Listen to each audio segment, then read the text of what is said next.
llibre d'època, entra molt modern. Vull dir, la primera pàgina ja és una persecució, ja és sense els gossos d'ajuda perseguint dos fugitius esclaus, és com un...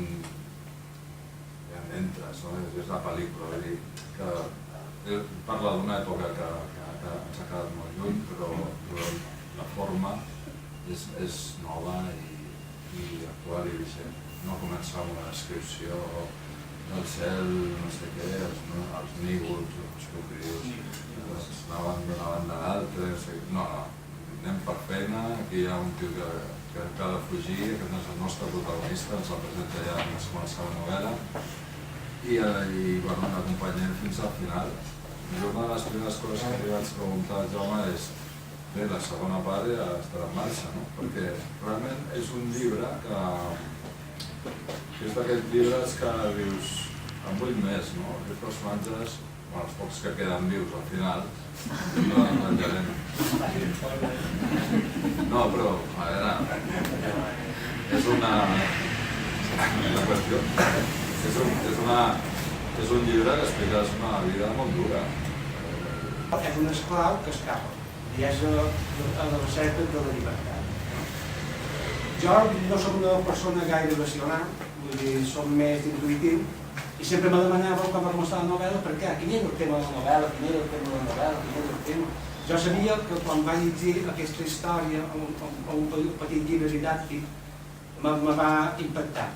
I després d'any me va tornar a sorgir i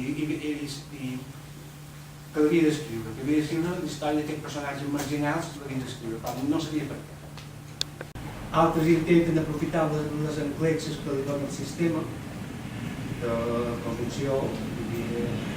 És una tesi una mica de novel·la que la màfia no es va inventar a Sicília, es va inventar a Mallorca. No sé si tindrà futur, però jo crec que van ser mallorquí que vam exportar a Sicília. Però ha tingut més èxit allà i...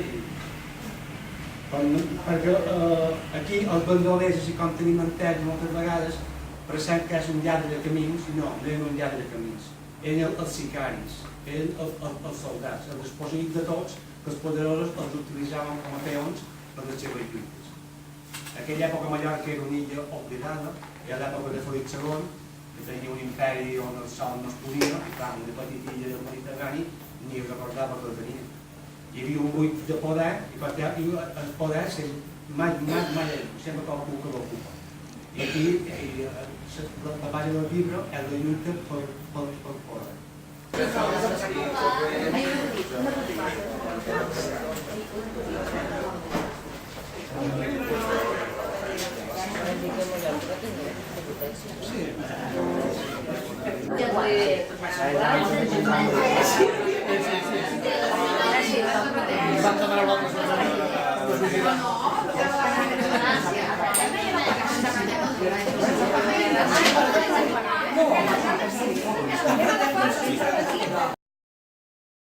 Hola, soc Maria Escales, estem a la llibreria Alibri, a la presentació del fantàstic llibre del Jaume Mentre el llop encara a la nit. La presentació ha estat un èxit, hi havia moltíssima gent i jo estic molt contenta d'estar aquí perquè amb el Jaume hem compartit moltes hores d'escriptura, som companys de l'escola d'escriptura, de fet em sento una mica tieta d'aquest llibre perquè ell em va ajudar a mi amb la meva novel·la, jo l'he ajudat ens hem fet costat mútuament i això és una cosa que els ferits d'escriptura entenem com ens arriba a unir tot aquest món, tota aquesta pulsió creativa que ens porta a enterrar-nos hores i hores a escriure un llibre.